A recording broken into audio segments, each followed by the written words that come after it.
Bonjour à tous. La grande question actuelle, au lieu de parler de ce qui nous attend à propos des lois qui sont en train de se préparer, la grande question actuelle, c'est la députée France Insoumise Danièle Obono aime-t-elle la France? C'est une grande question. Mais dans l'émission Les Grandes Gueules sur RMC, on ne lui a pas posé cette question-là, on ne lui a pas demandé si elle aimait la France. Alors on va commencer par le commencement. Pourquoi est-ce qu'on a attaqué Danièle Obono? Ça commence en 2012.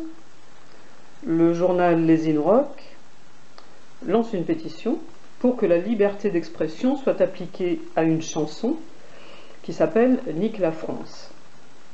Alors c'est une chanson qui dénonce essentiellement une France d'extrême droite, colonisatrice, etc. La France qu'on n'aime pas. Mais le problème, il n'est pas quel est le contenu de la chanson ni le titre de la chanson. Le problème, il est-ce qu'on interdit ou est-ce qu'on applique le droit à la liberté d'expression? Donc cette pétition avait pour but de dire on applique le droit à la liberté d'expression. C'est ce que Danièle Obono a signé et beaucoup d'autres, pas seulement elle. C'était une pétition, donc il y a eu beaucoup de signatures, dont des personnes qui sont aujourd'hui députées. Comme par exemple Clémentine Autain, Éric Coquerel. Il y a eu aussi comme signataires Noël Mamère, Eva Joly, Olivier Besancenot, pour ne citer que. Voilà, donc Danièle Obono n'était pas la seule à signer, bien entendu. Alors on va remarquer plusieurs choses. Premièrement, Danièle Obono n'a pas écrit la chanson. Elle n'a jamais prononcé elle-même la phrase « Nique la France ». Elle n'a pas non plus lancé la pétition, elle l'a signée.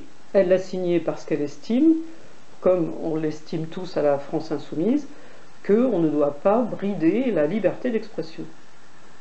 Alors il y a une phrase extrêmement connue qu'on attribue à Voltaire, mais on ne sait pas bien qui c'est qui l'a dite, c'est « Je ne suis pas d'accord avec ce que vous dites, mais je défendrai jusqu'à la mort votre droit à le dire ». Donc c'est ce qu'a appliqué Danièle Obono et tous les gens qui ont signé cette pétition. Ça ne veut pas dire du tout qu'ils aiment la chanson, ni qu'ils sont d'accord avec les mots employés. On ne sait pas. On remarque également une deuxième chose, c'est que Danièle Obono est la seule à qui on demande des comptes. Elle est la seule à qui on demande de prouver qu'elle aime la France. Alors pourquoi on ne demande qu'à elle? Pourquoi on ne demande pas à Clémentine Autain ou à Éric Coquerel, qui sont la même chose qu'elle, des députés de la France Insoumise? On leur a rien demandé. Pourquoi? Moi, je ne vois qu'une seule différence entre Danièle Obono et les autres signataires connus, c'est qu'elle est noire et qu'elle est d'origine étrangère.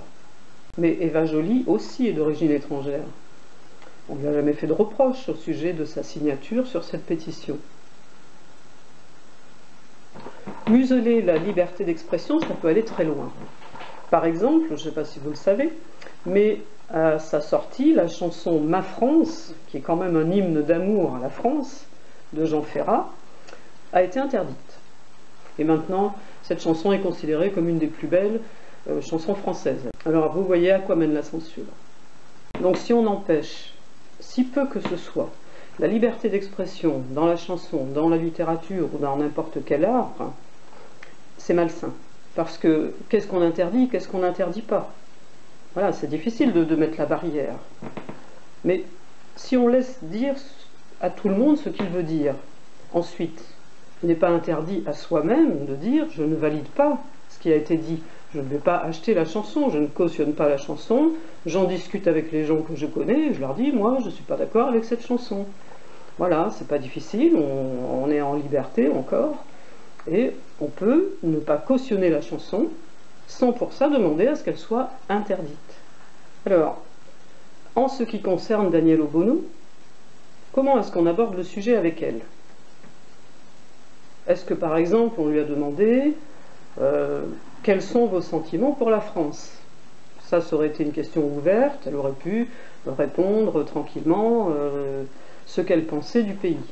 Mais c'est pas du tout ça qu'on a fait. On lui a d'abord demandé, puis on a exigé d'elle qu'elle dise vive la France. Et ils ont bien insisté. Ça rappelle un petit peu leur façon de faire quand ils ont essayé de faire dire à Jean-Luc Mélenchon « il faut voter Macron à tout prix ». Est-ce qu'il vous est déjà arrivé que la personne que vous aimez vous demande instamment de lui dire « dis-moi que tu m'aimes, je veux que tu dises que tu m'aimes, sinon je pense que tu m'aimes pas ». Je pense que c'est arrivé à tout le monde, ça. Et quand on vous demande ça, qu'est-ce qui se passe? Vous n'arrivez pas à dire « je t'aime » à la personne.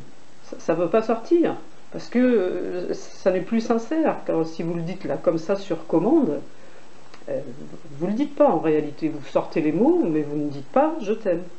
Parce que dire « je t'aime », ça ne se fait pas sur ordre et sur commande. Pour Daniel Obono, dire « je t'aime » à la France en scandant « vive la France » alors qu'elle était entourée de journalistes hostiles et agressifs, c'était pas possible. Et eux, qu'est-ce qu'ils attendaient? Ils attendaient de se délecter de l'humiliation qu'elle allait s'infliger à elle-même en disant ça devant eux. Alors non, c'était pas concevable.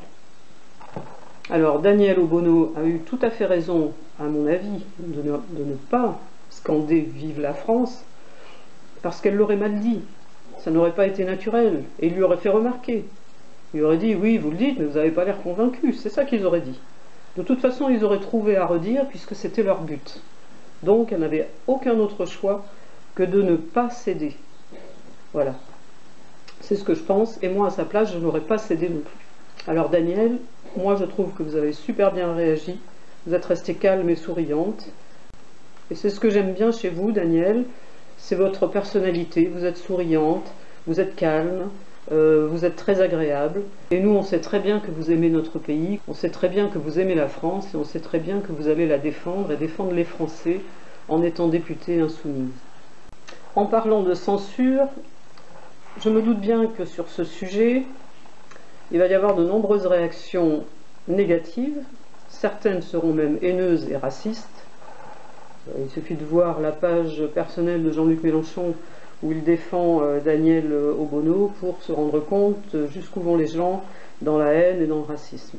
Alors, je n'aime pas censurer et je laisse chaque personne s'exprimer, même violemment, au moins une fois. Je n'efface pas tous les commentaires d'une personne, même si elle est violente, même si elle est agressive, même si elle est raciste.